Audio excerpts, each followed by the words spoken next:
They say you never really know someone until you marry them. I'd argue that's still optimistic. You don't really know someone until things go quiet, until the smiles thin out and the small talk dries up like a sponge left on the windowsill.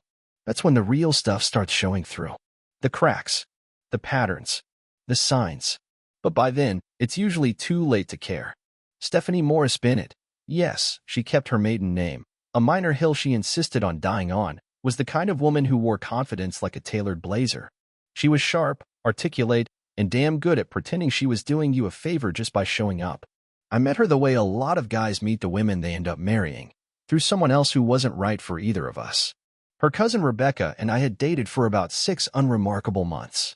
Things fizzled, but I somehow stuck around long enough to meet Stephanie at a birthday dinner. One of those accidental encounters that ends with drinks and too many laughs you didn't see coming. I was 29 at the time, mid-level accounts guy at a logistics company in Columbus. She was 27, worked in public relations, and could sell a story better than I ever could tell the truth. Naturally, I was hooked. We started dating casually, then not so casually. 6 months in, I was folding her laundry and keeping almond milk in my fridge. 1 year later, I was buying a ring with my tax refund. And let me just say, it felt good. Like I'd finally done something right with my life. Everyone seemed to think we made sense, both of us educated, both from middle-class Midwest families, both upwardly mobile enough to order appetizers without checking the price. We got married in a small ceremony at a vineyard in southern Ohio. She insisted on no kids at the wedding and an unplugged ceremony. Very curated, very Pinterest perfect. The kind of day you scroll through in a 5-second reel and think, they look happy. And for a while, we were. Mostly. In hindsight, the first few years weren't happy so much as well-managed. We had our routines. Saturday runs. Sunday Costco trips. Date nights that were 80% planning, 10% sitting in traffic, and 10% her complaining about the waiter. We were a couple people envied, and I think Stephanie fed off that more than I realized. Her Instagram was a steady highlight reel. Brunch, vacation, his and hers coffee mugs. You know the type. Reality, though, was much more muted. Don't get me wrong, there weren't any early red flags that screamed, run. No screaming matches or doors slammed in the night. Stephanie wasn't dramatic. She was efficient. And that's exactly what made things hard to pin down later. Little things got repackaged as normal. Her constant need to be seen, social media, parties, networking events. Her way of making my job seem quaint compared to her world of crisis communications. How she could get quieter with each passing week, like she was slowly erasing herself from the relationship, pixel by pixel. 3 years in, I thought maybe we just needed a change. So I suggested we buy a house. Something outside the city with space. She agreed faster than I expected, which I took as a good sign. We found a 2-story colonial in a planned neighborhood in Dublin, safe, clean, with a community pool and just enough status to make her mother stop asking when we were moving up. We closed in March. By June, Stephanie had found a local yoga studio and a new set of friends whose names I could never remember. Around year 4, I started to feel like I was married to someone in a play. She had all the right lines, all the right timing, but none of the weight behind her words. We'd talk, but she was always multitasking. I'd tell her about my day, and she'd nod while texting someone. She had a way of being present in the room while being a million miles away. I asked once, half joking, "You ever get tired of pretending we still like each other?" She didn't laugh, just blinked slowly and said, "Don't be dramatic." That was her thing, calling me dramatic. For noticing, for asking questions, for not ignoring what was happening the way she was. But I'm not painting myself as a saint here. I didn't push hard enough. I leaned into avoidance, too. Because it was easier to work late or mow the lawn twice a week than to sit across from my wife and wonder what went wrong with someone who never admitted anything ever went wrong. So we did what many couples do, drift quietly, politely, and with the same numb rhythm as people stuck in traffic. Year 5 hit different, though. She got a new job, some mid-level VP position at a PR agency in Cleveland.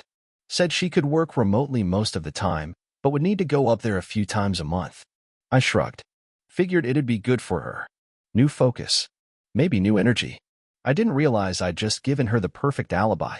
She started going up to Cleveland more than a few times a month. It became once a week. Then 2 days. Then a whole stretch where she just needed to be up there through the weekend. I'd ask what was going on, she'd brush it off. "Big campaign," she said. "Corporate restructuring." Stressful but temporary. I tried to believe her. Because that's what you do when the alternative feels worse than ignorance. We passed our 6-year anniversary with dinner at a steakhouse neither of us enjoyed. She looked exhausted. I looked at the bill. We didn't say much in the car ride home. But something had shifted. I could feel it in the air. Like a storm that hadn't hit yet but was clearly coming. Then, as if to add insult to confusion, she started being nice again. Smiling more. Making small talk. Suggesting we watch old movies together. For a brief week or two, I thought maybe things were turning around. Turns out, it wasn't me she was softening for. It was guilt. And I didn't know it yet, but the clock had started ticking on the story I thought I was living in. It wasn't just that she was different. It was that she was practicing her exit, testing how easy it'd be to slip out the back door while still smiling for the camera. I remember one specific Tuesday. She was packing for another Cleveland trip, folding her blouses with mechanical precision. I asked if she needed help, and she said, "No, I've got it." Her eyes never met mine. I stood there, watching her zip up the suitcase, and something cold settled in my gut. This wasn't a marriage anymore. It was a performance. And it was time I figured out what act I was in, before the curtain fell and I found out the hard way. I didn't know it yet, but my marriage to Stephanie was already over. I just hadn't read the script. I've never been the suspicious type. I wasn't the guy checking receipts or tracking phone locations or hovering over Stephanie's shoulder while she texted. I figured if you needed to do all that, the relationship was already dead. I believed in giving space. Trusting the other person. You know, basic grown-up stuff. But trust is a funny thing. You don't notice how far you've stretched it until it snaps back and leaves a mark. After Stephanie started her Cleveland rotation, things got smoother. Not better. Just more rehearsed. She was suddenly more agreeable, less sarcastic, and oddly generous. She even brought me a souvenir mug once. "Figured your office could use something that didn't scream 2009, she said with a chuckle. That was her idea of affection, light ribbing and corporate merch. I thanked her, but that night I couldn't shake the feeling that she was prepaying for something. Like when a dog suddenly behaves just before it pees on the carpet. It wasn't until one night, about 6 weeks into her new Cleveland job, that things took a weird turn. I was working from home, nothing dramatic, just updating a quarterly budget presentation, when I noticed her iPad sitting on the kitchen island. Screen lit. Notifications popping. Now, before you roll your eyes, no, I didn't go snooping. I wasn't looking for dirt. But I saw something weird flash across the screen. Shared calendar invite. Q&A rehearsal Friday, 9 p.m. at Laurel. First off, Stephanie never used the shared calendar feature with anyone. She barely even used a calendar, period. She preferred post-it notes and half-scribbled notebooks. And second, what kind of work event is at 9 p.m. on a Friday? At some place called Laurel? I let it go that night. Mostly. But the next morning, I Googled Laurel, Cleveland. It was a small theater space, converted warehouse, lots of edgy black box events, improv shows, spoken word nights. Nothing to do with PR unless she was rebranding poets.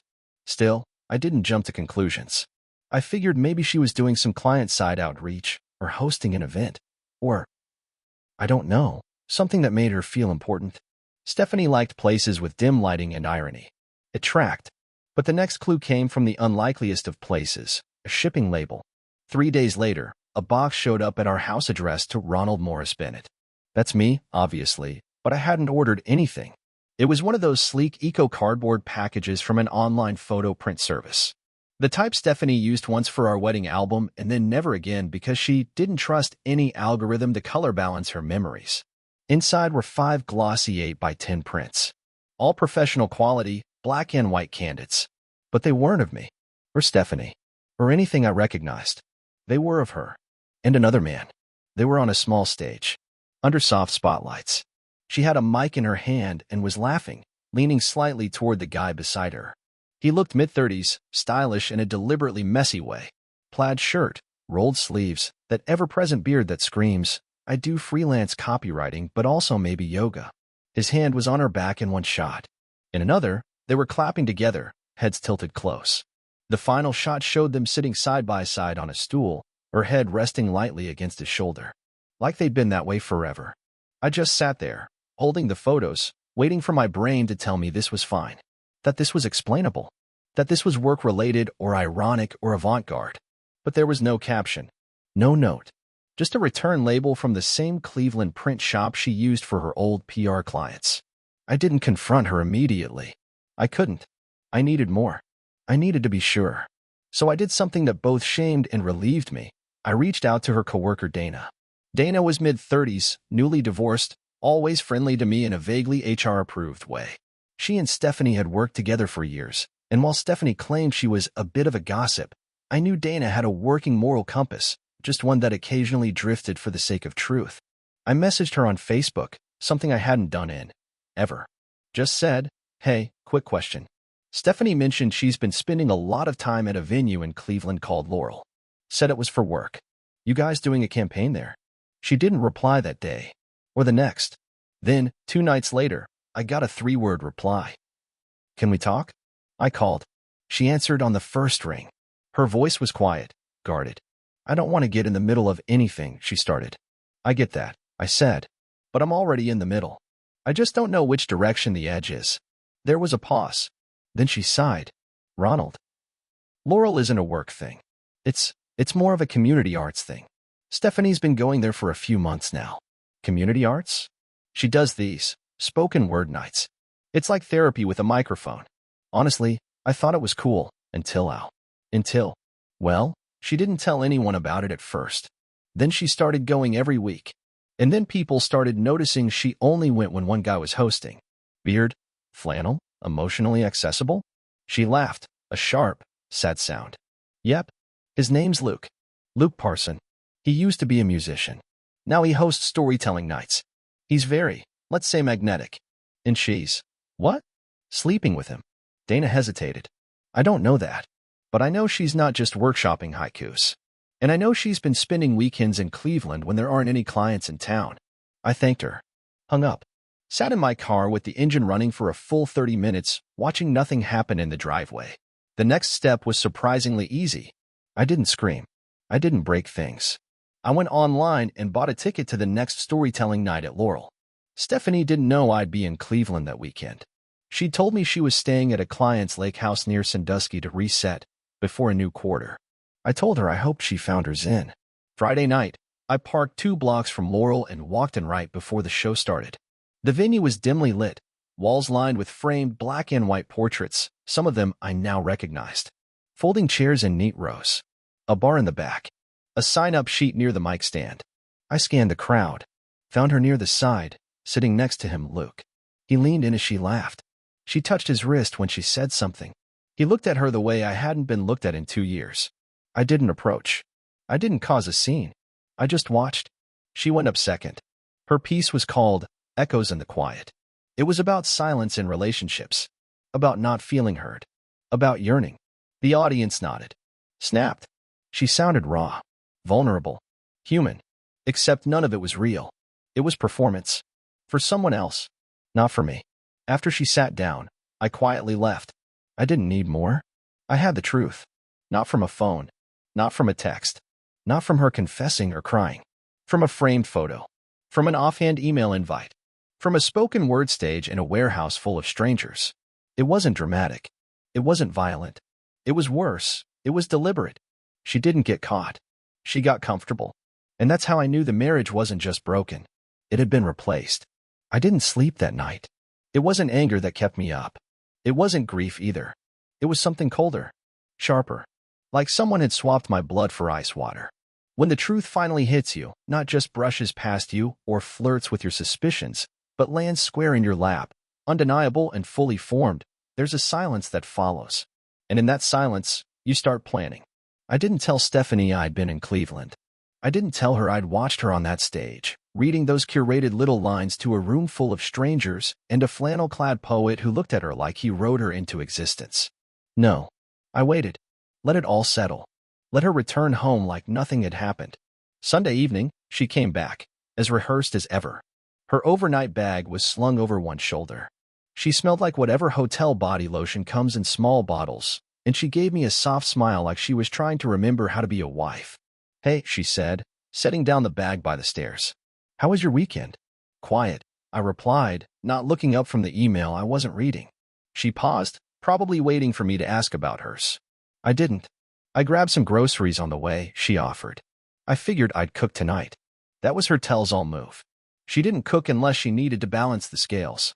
Something guilty, something to cover up. A casserole was her apology language. Sure, I said. Go nuts. We ate in near silence. Her questions were light, probing, testing the water. I gave her safe answers. Nothing she could use. I knew she was searching for a vibe check, trying to see if I knew anything. And I was happy to let her wonder. After dinner, I offered to clean up. She seemed surprised but said okay. While I washed the dishes, I heard her upstairs, talking to someone. Her voice was low but animated.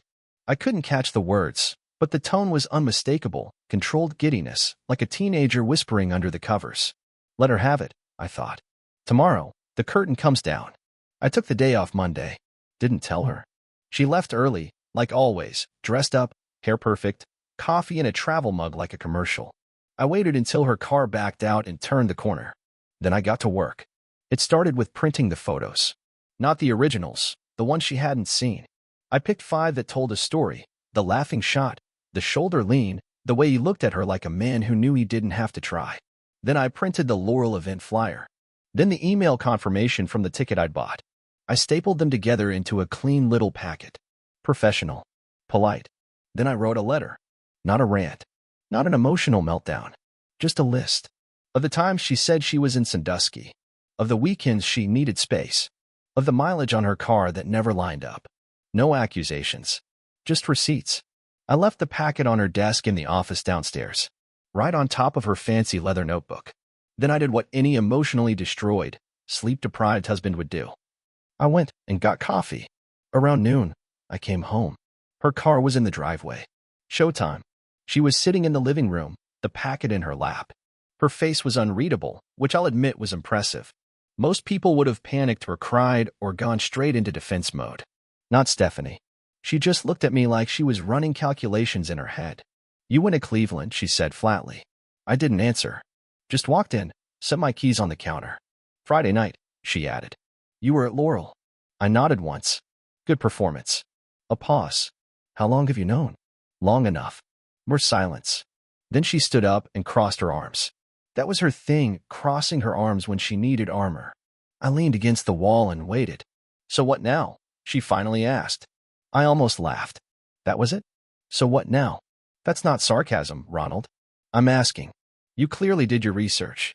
You've had time to process. And yet, no apology. She blinked. I don't want to insult you by pretending I'm sorry when I'm not entirely sure what I feel yet. Well, I said. Still auditioning. That's not fair. Isn't it? I stepped forward. You've been lying for months.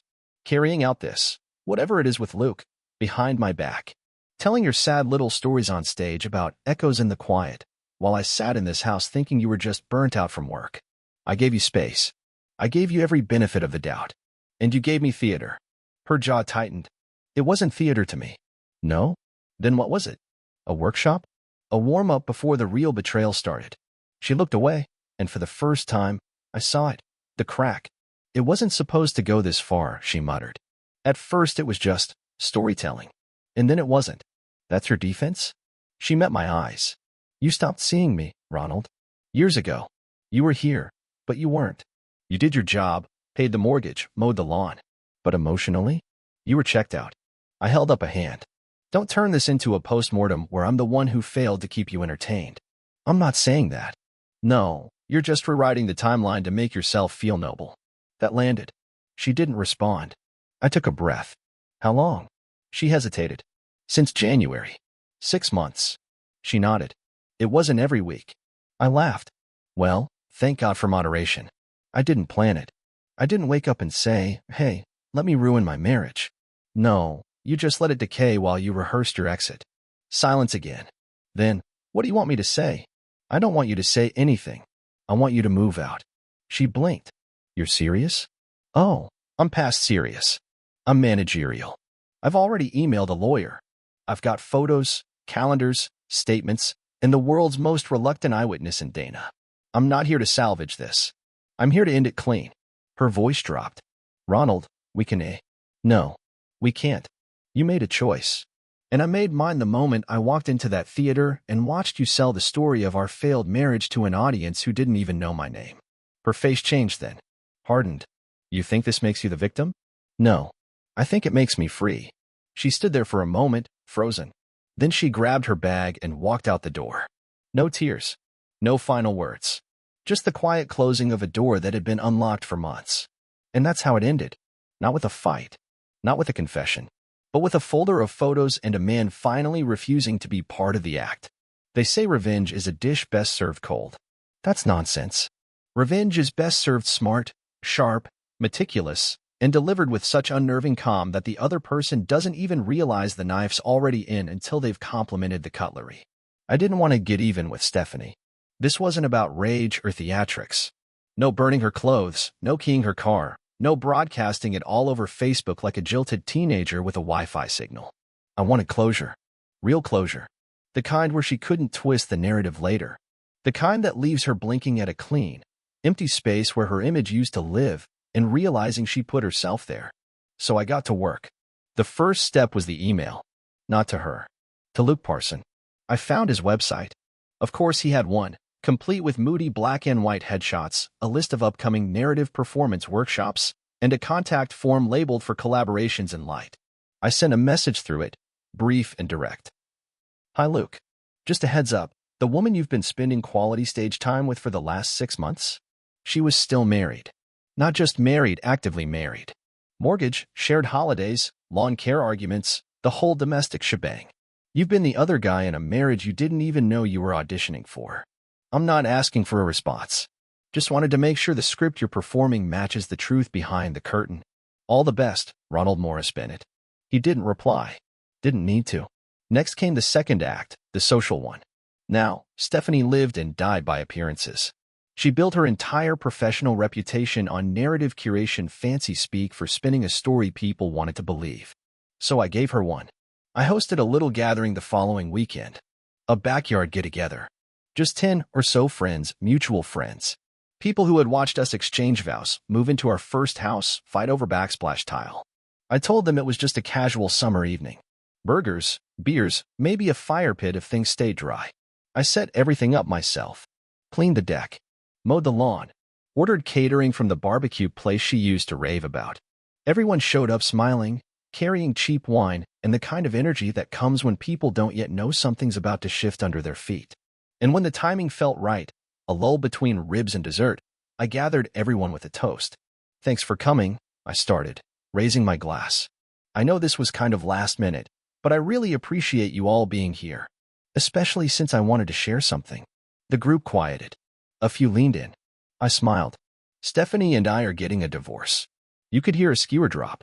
I continued, my tone even, professional, like I was reading a quarterly report.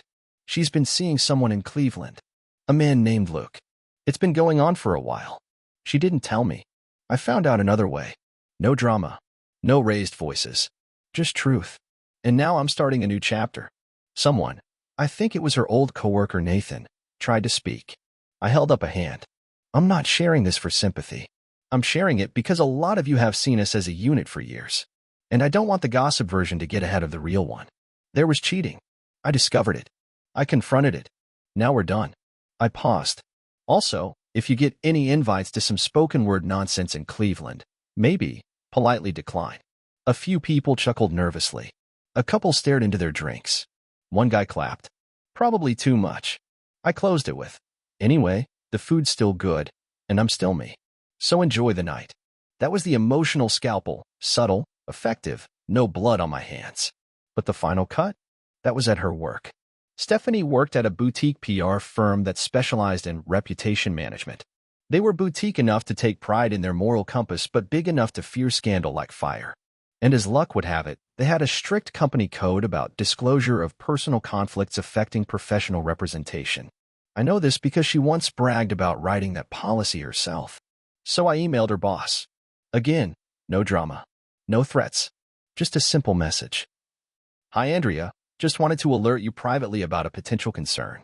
Stephanie has been involved in a personal relationship that may reflect on one of your Cleveland clients. She's been romantically involved with Luke Parson, who is both a performance host and a spokesperson for your brand client, People Speak. According to your website, that partnership is part of your Trust Building Through Transparency campaign. Thought it best you knew. Regards, Ronald. Again, no reply. But 2 days later, Stephanie called. She never calls. She texts, she emails, she leaves notes. But never calls. I let it ring twice before answering. Yes. Her voice was tight. Controlled. You contacted my firm. Sure did. Why? Transparency. Thought you'd appreciate that. There was a pause. You're trying to ruin my career. No, Stephanie. I'm just letting your real story catch up with your fake one. You think this makes you look good? I almost laughed. I'm not trying to look good. I'm just cleaning the slate. More silence. Then, you're spiteful. No, Stephanie. I'm detailed. There's a difference. I hung up. That night, I got an email from Dana. 2 sentences.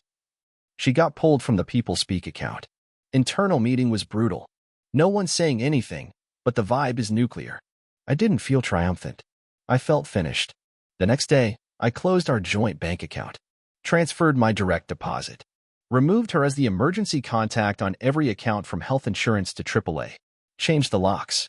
Left a box of her essentials in the garage: clothes, toiletries, her favorite coffee grinder, and emailed her the garage code with the subject line, access until Sunday only. Then, finally, I sent the last message. It wasn't to her. It was to me. I opened a new note on my phone, typed 3 words, and set it as my lock screen. You saw it. Because I needed to remember that I wasn't crazy, that I didn't imagine the distance, that I didn't invent the gut feeling, that I saw the signs, followed the thread, and got out before the house collapsed on me. Revenge isn't about breaking the other person. It's about restoring yourself. And when Stephanie finally realized she'd lost control of the story, that was the moment I knew I'd won. It started with a text. 2 days after she picked up the box from the garage, the one I'd neatly packed like a hotel checkout, Stephanie sent a message that just said, "We should talk." I stared at it for a long time. Not because I didn't expect it, I did. Eventually, they always circle back. Not for love, not even for closure. Just for control. To reframe the narrative. To pick up the threads of the old script and see if they can still get their lines in. I didn't reply right away. I let the message sit like leftover takeout you know you shouldn't touch but eventually reheat anyway. She followed up that evening with, "Just one conversation. No fighting. No drama. I owe you that much." The phrase, "I owe you," jumped out. It was the first honest thing she'd said in months. I replied, "Tomorrow, 6 p.m. The house. You get 1 hour." The next day, I made sure the place was clean. Not in a maybe she'll come back way. I wasn't delusional. I just didn't want her walking into chaos and using it as some metaphor for my emotional state. That's how people like Stephanie operate. Everything becomes symbolism. If a lamp is crooked, it means you're still unbalanced. She arrived at 6:03 sharp, dressed like she was stepping into a performance review, crisp blouse, high-waisted trousers, and her hair in that no-nonsense bun that always came out the second she wanted something. "Hi," she said, stepping inside, eyes darting around like she expected to find tripwires. I didn't move from the kitchen stool. "You're late," I said flatly. She sat across from me without asking. "I'm not here to fight." "You already said that." Clock's ticking. There was a long pause. She folded her hands in her lap like she was about to deliver a TED Talk titled, "How I Rationalized an Affair." I wanted to say, "I'm sorry," she said. I raised an eyebrow. "For which part?" "Be specific." Her lips tightened, but she nodded. "I'm sorry for the way I handled things. For not telling you the truth sooner. For how I hurt you." I waited. Nothing else came. "That's it?" I asked. She blinked. "Isn't that what you wanted? An apology?" "No. What I wanted was a partner who didn't act like our marriage was a side quest while she explored her creative renaissance with a man who wears linen indoors." She flinched. "Good. Ronald." "No. You're going to listen now. 1 hour, remember?" She shut her mouth. I continued. "I know what you've been telling people. That I was emotionally distant, that you were unfulfilled, that I stopped showing up. You've been test marketing that story for months. But here's the truth, Stephanie. I was consistent. I showed up. I stayed. You got bored. And instead of addressing that like an adult, you went off and auditioned for your next identity. That's not fair." "I don't care what's fair," I said. "This isn't a courtroom. This is my life." She looked down. Her fingers were twitching, something they did when she was off script. "I never meant to fall for him," she said finally. "Luke was supposed to be just a project. A distraction. I thought I could explore something without losing everything." I almost laughed. "Did you hear yourself? That sentence doesn't even live on this planet. I was lost, Ronald. I felt invisible in my own home. And instead of saying that, you ghost wrote a version of our marriage where you were the protagonist, and I was just the guy who forgot your birthday. You did forget my birthday. No, I said. I planned a trip. You canceled last minute because Luke was hosting some vulnerability open mic night that couldn't be rescheduled. You picked him over me. Repeatedly. Let's stop pretending that didn't happen. She inhaled sharply. I didn't think you'd notice. That broke something in me. You didn't think I'd notice, I repeated slowly. That's what you think of me? She finally looked at me. Really looked. And for the first time in a long time, I saw something that resembled regret. Not because she hurt me, but because she miscalculated. I thought you'd forgive me, she said, voice barely audible. I did. For a while. Every week you came back home. I forgave you in advance. I thought, maybe this time she'll remember how to be in this with me. But it turns out, you weren't planning to stay. You were rehearsing your exit. Silence settled over the room. She stood up then. Not in defiance. More like resignation. Are you really going through with the divorce? She asked. I nodded. Already filed. She looked down at her hands. I thought there might be a chance to fix things. There was. 6 months ago. But you didn't want to fix things then. You wanted material. She didn't deny it. You always said I wasn't expressive enough, I added. Turns out, I was just trying to live the story. You were too busy narrating it. Her mouth opened. Closed. No response. What happens with the house? She asked. You're off the deed. Lawyers got the paperwork. You'll get your half in cash once we settle the account. I'm keeping the house. And the car. You can keep it. It suits you, reliable until someone newer shows up. Her jaw clenched. That was unnecessary. I shrugged. So was Luke. We stood there, facing each other, and for the first time in years, there was no pretense between us. No layered meanings. No subtle digs. Just two people in a house that had already stopped being a home. She moved toward the door. Paused with her hand on the knob. Was any of it real for you? She asked without turning around. All of it, I said. Right up until I realized I was the only one still playing my part. She nodded. Goodbye, Ronald. I didn't say it back. She left. No hugs. No tears. No lingering glances. Just a woman walking out of a life she'd already vacated long ago, hoping she could salvage her image on the way down. I stood there for a while. In the quiet. It didn't feel triumphant. It didn't feel tragic. It felt clean. And sometimes, that's all you can ask for. There's a moment after everything explodes, after the confrontation, after the dust settles, after the wreckage has been swept to the corners, where the silence hits differently. It's not eerie or uncomfortable. It's clarifying. Like the moment right after a storm when the air is cleaner than it's been in months. That's how it felt in the house, the day after Stephanie walked out for good. She didn't slam the door. She didn't cry. There was no dramatic last-second twist. Just the sound of her heels fading down the porch steps and the quiet afterward. I stood in the living room for a while after she left. No music, no lights, no TV. Just me and the leftover tension peeling off the walls. And then, strangely, I smiled. It wasn't joy. It wasn't relief. It was clarity. Like I could finally hear my own thoughts again without having to run them through a mental filter of, will this set her off? Or, how do I make this sound nice enough for her to not roll her eyes? The next few weeks were all logistics. Not grief. Not heartbreak. Just task management. Divorce, it turns out, is mostly paperwork with a side of awkward encounters. We kept it clean. Or rather, I did. She didn't fight.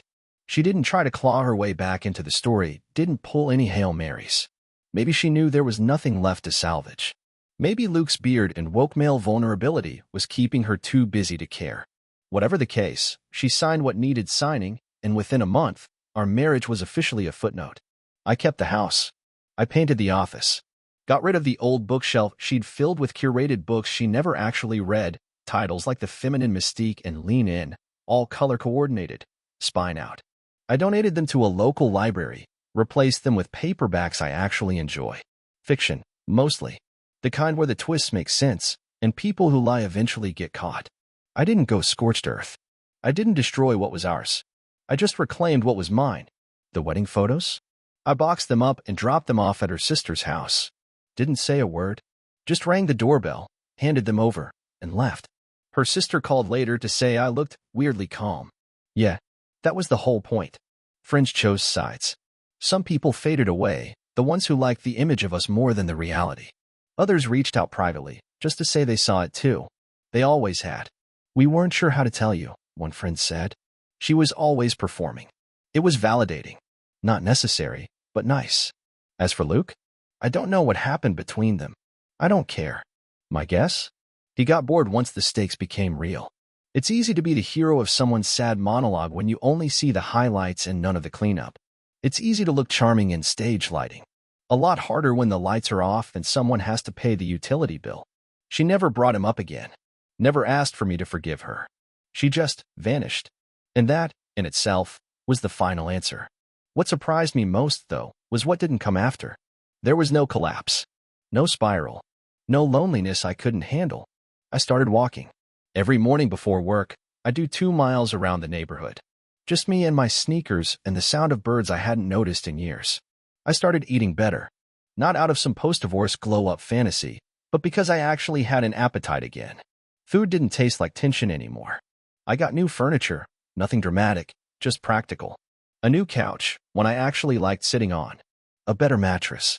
Throughout the guest bed, she always said was fine, but hated. The biggest change? I started writing again. Nothing serious, just journaling. Reflections. Honest words, for nobody but me. At first, it was angry. Then sad. Then funny. Eventually, it just became honest. And that honesty taught me something. Stephanie wasn't a villain. Not really. She was a woman who fell in love with the idea of being someone else and mistook that fantasy for escape. She didn't cheat because she wanted more intimacy or more love. She cheated because she wanted a new story, and she didn't have the guts to end the old one cleanly. She didn't break me. She just freed me from something I didn't know was suffocating me. I still think about her sometimes. Not with longing. With curiosity. Like wondering what happened to an old classmate you didn't particularly like, but who once sat next to you during a fire drill. I don't stalk her social media. I don't even know if she kept the same handles. I don't ask mutual friends about her. She's a chapter that closed itself mid-sentence. People ask if I'll date again. I tell them maybe, but not right now. I'm enjoying the quiet. Not the lonely kind, the earned kind. The kind that comes after you clean house, take stock, and realize how much of yourself was buried under someone else's expectations. The thing about betrayal is this. It strips away the fluff, the performance, the make-believe, and what you're left with, once the storm passes, is your bare, honest self. And for the first time in a long time, I like the guy I see. He's not flashy. He's not perfect. But he's real. And he's done playing the husband in someone else's monologue. This was never Stephanie's story. It was mine all along. And now, finally, I'm the one writing the ending. Or maybe, just maybe, the beginning. Subscribe to the channel